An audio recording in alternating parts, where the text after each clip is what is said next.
আসসালামু আলাইকুম। এবিসি স্কুলের পক্ষ থেকে আপনাদের সবাইকে স্বাগতম।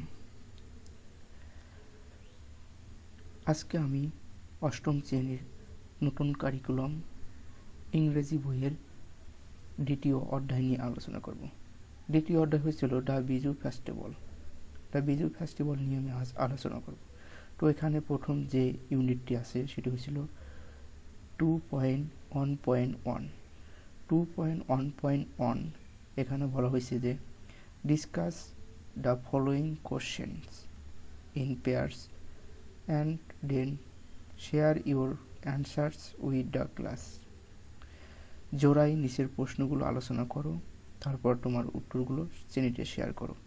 এখানে আমাদের বেশ কয়েকটা কোশ্চেন দেওয়া আছে, সেগুলো আমাদের পড়তে হবে এবং এগুলোর অ্যান্সার আমাদের মতন করে অ্যান্সার তৈরি করে সেগুলো আলোচনা করতে হবে। তো আমি এই প্রশ্নগুলোর অ্যান্সার করে আমি নোট করে রাখছি, সেখান থেকে আপনাদেরকে আমি অ্যান্সারগুলো দেখিয়ে দেব। তো এই হলো আমার সেই কোশ্চেনগুলোর অ্যান্সার।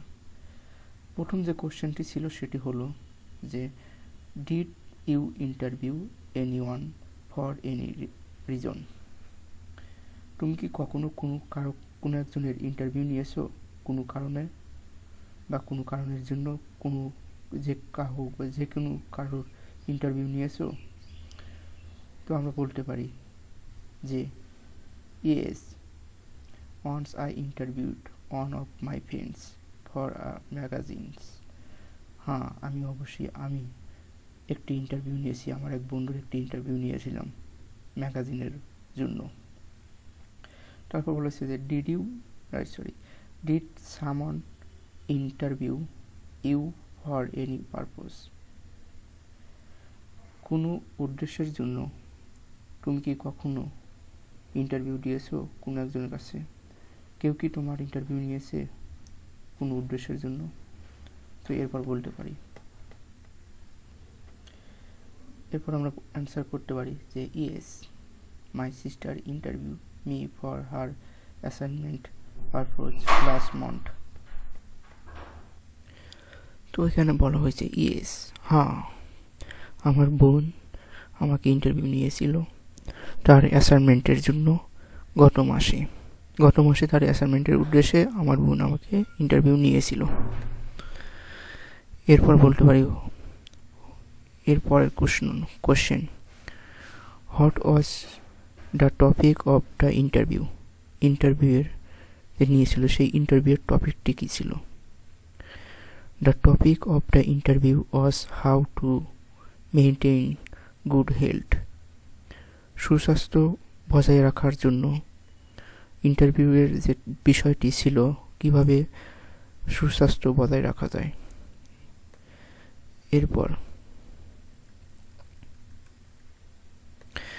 এরপরের কোশ্চেন সেটা ছিল what were the question that had been asked দেয়ার?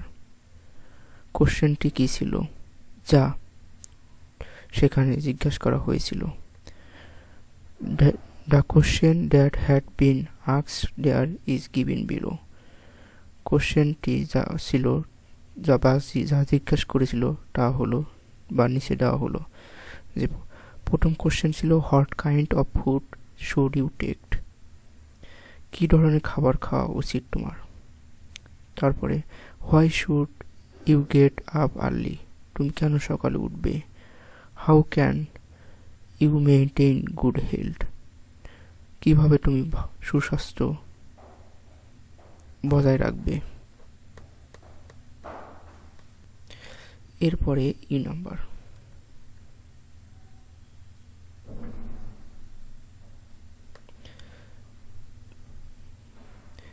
বলা হয়েছে হোয়াট ওয়ার দ্য রেসপন্স? তোমার রেসপন্স মানে প্রতি উত্তর কী ছিল বা প্রতিক্রিয়া কী ছিল? দ্য রেসপন্স ওয়ার লাইক, প্রতিক্রিয়া ছিল যেমন প্রথম যে কোশ্চেন ছিল what kind of food should you take, কী ধরনের খাবার খাওয়া উচিত। তো প্রথম কোশ্চেন অ্যান্সার আমরা দিতে পারি I should take a balance diet.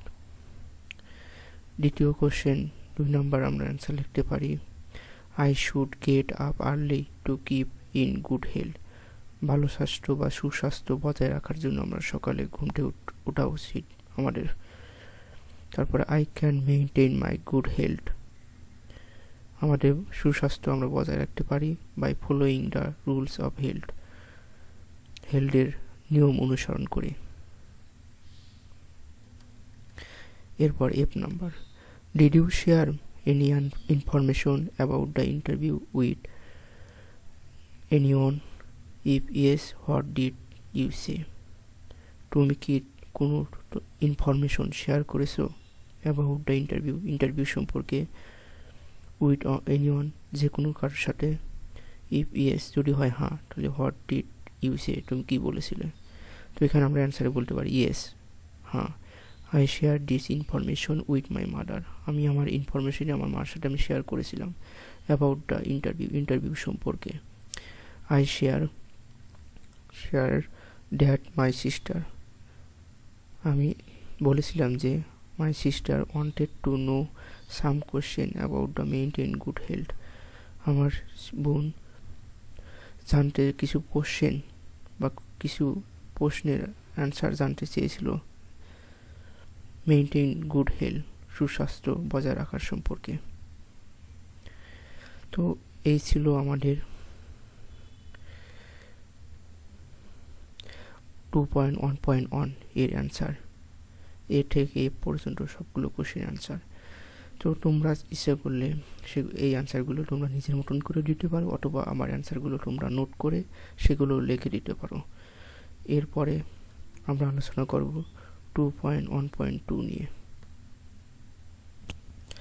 তো 2.1.2 এখানে বলা হয়েছে now let's interview a friend, একজন বন্ধুর সাক্ষাৎকার নাও, মানে ইন্টারভিউ নাও।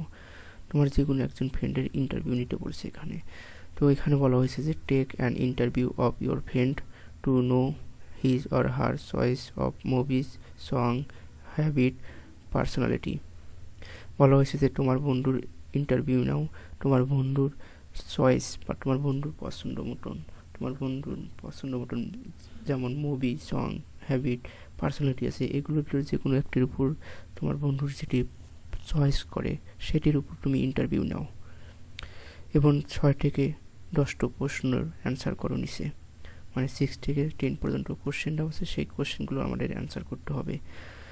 এখানে বলা হয়েছে যে ইওর কোশ্চেন, মানে আপনার কোশ্চেন, তোমার কোশ্চেনগুলো এখানে লিখতে হবে। তারপরে রিপিট অফ ইওর ফ্রেন্ড, তোমার বন্ধুর রিপ্লে উত্তরগুলো লিখতে হবে এখানে। তারপরে the way you share your friends opinion, তোমার বন্ধুর মতামতের সাথে তোমার যে উপায়গুলো সেগুলো শেয়ার করতে হবে। তো এখানে একটি কোশ্চেন করা আছে, সেটা হচ্ছে যে who is your favourite personality, যা তোমার মানে এখানে কোশ্চেন করা হয়েছে তোমার বন্ধুকে যে who is your favourite personality, তোমার পার্সোনালিটি কি, এখানে বলা হয়েছে তোমার পার্সোনালিটি কাকে বা তোমার প্রিয় পার্সোনালিটি কে। এখানে বলেছে my father is my favourite personality, আমার বাবা হয় আমার প্রিয় ফেভারিট পার্সোনালিটি। এরপর বলা হয়েছে যে মাই ফ্রেন্ড সেইড দ্যাট, আমার বন্ধু আমাকে বলেছে যে my friends father is her favourite personality.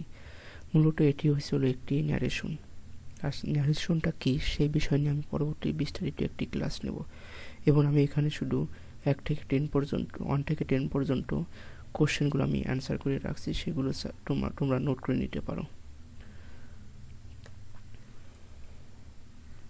এখানে আমি এই যে কোশ্চেনগুলো অ্যান্সার করে রাখছি, এগুলো তোমরা চাইলে নোট করে নিতে পারো, এবং আমি পরবর্তী এই বিষয়গুলো নিয়ে বিস্তারিত আবার তোমাদেরকে বুঝিয়ে দেবো ইনশাল্লাহ। এরপরের 2.2.1 নিয়ে এখন আলোচনা করব।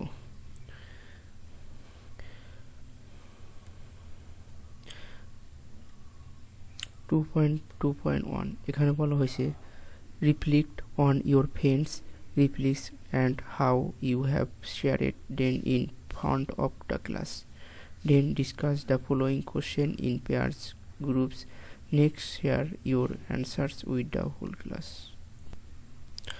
তো ইনি বলছে যে তোমার বন্ধুর উত্তরগুলো নিয়ে চিন্তা করো, মানে উপরে যে তোমার ফ্রেন্ড এবং তোমার মধ্যে যে কনভারসেশন আছে সেখানে তোমার বন্ধুর উত্তরগুলো নিয়ে চিন্তা করো এবং শ্রেণীতে তুমি কীভাবে উপস্থাপন করছো তা ভেবে দেখো।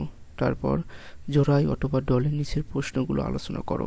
পরবর্তীতে তোমার উত্তরগুলো শ্রেণীতে শেয়ার করো। তো এখানে আমাদের 5টি কোশ্চেন দেওয়া আছে, সেই কোশ্চেনগুলো অ্যান্সার করতে হবে। উপরের যে আমরা একটি টেবিলে অ্যান্সার করছি সেই অ্যান্সারের উপর ভিত্তি করে। তো আমরা এটির অ্যান্সার আমি করে রাখছি, তোমরা চাইলে সেটি নোট করে নিতে পারো। তো এখানে বলা হয়েছে A number, have you found any difference between the two sentence your friends reply and how you retell your friends reply? If yes, what are they? তো অ্যান্সার আমরা বলতে পারি ইয়েস। এখানে বলা হয়েছে যে তুমি কি কোনো পার্থক্য খুঁজে পাও দুটি সেন্টেন্সের মধ্যে, তোমার বন্ধুর রিপ্লে এবং তোমার রিপ্লের মধ্যে? যদি খুঁজে পাও তাহলে লেখো ইয়েস, এবং কীভাবে খুঁজে পাও সেটি লিখতে বলছে।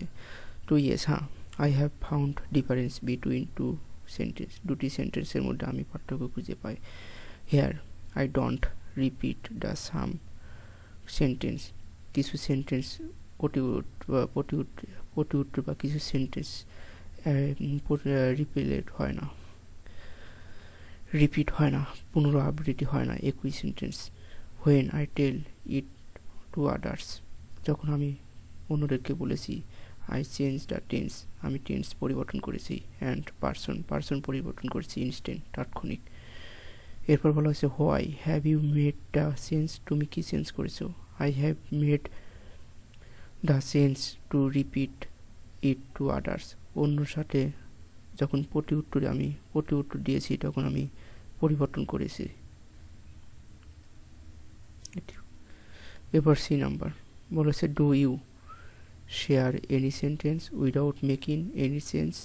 If yes or why? তুমি কি কোনো সেন্টেন্স শেয়ার করেছো?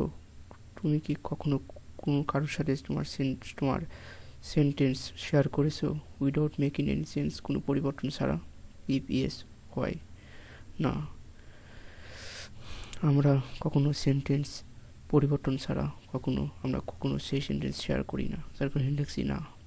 No, I need to change the format of সেন্টেন্সের ফরম্যাট আমি কখনো পরিবর্তন করিনি, পরিবর্তন করার দরকার নেই। এরপর বলেছে what are this two type of সেন্টেন্সের দুটি ধরন কী ছিল? Your friends reply and how you retold your friends reply called. উপরে যে আমরা ফ্রেন্ডের ভিতরে কনভারসেশনটা লিখেছি, সেই কনভারসেশনে আমি এবং আমার বন্ধুর যে কনভারসেশনটা লিখেছি, সেই কনভারসেশনের মধ্যে আমাদের কনভারসেশনের দুটি সেন্টেন্সের ধরন কি সেই ধরনটা লিখতে বলছে। এটি হচ্ছে ন্যারেশনের ক্ষেত্রে আমরা দু ধরনের সেন্টেন্স পাই, একটি হচ্ছে ইনডাইরেক্ট, একটা হচ্ছে ডাইরেক্ট। তো সেখানে আমার ফ্রেন্ডের যে বক্তৃতা ছিল সেটি হচ্ছিল ডিরেক্ট, আর আমার যে বক্তৃতা ছিল সেটা হচ্ছে indirect. My friends speech is direct and my speech is indirect. তো ইনডিরেক্ট বা ডিরেক্ট কি সেটা নিয়ে আমি বিস্তারিত ন্যারেশন ক্লাসে আমি বিস্তারিত আলোচনা করব। এরপর E number, do you take thing using this two types of sentence? দুটি সেন্টেন্সের ব্যবহারে তুমি কি চিন্তা করো? নেসেসারি ফর কমিউনিকেশন, যোগাযোগের জন্য প্রয়োজন। ইয়েস, আই থিঙ্ক, আমি চিন্তা করি। টু টাইপ অফ সেন্টেন্সের দুটি ধরন আর নেসেসারি ফর কমিউনিকেশন, যোগাযোগের জন্য প্রয়োজন। This change bring variety in speech in conversation, কথোপকথন বক্তৃতার মধ্যে বিভিন্ন বৈচিত্র্যতা এনেছেন এই পরিবর্তন। তো বন্ধুরা, এই ছিল আজকের আমাদের ক্লাসের যে অ্যান্সারগুলো, সেই অ্যান্সারগুলো। যদি ক্লাসটি ভালো লেগে তাহলে অবশ্যই শেয়ার এবং লাইক কমেন্ট করে পাশে থাকবেন, এবং এর পরবর্তীতে আমি 2.2 নিয়ে আলোচনা করব ইনশাল্লাহ। ধন্যবাদ সম্পূর্ণ ভিডিওটি দেখার জন্য।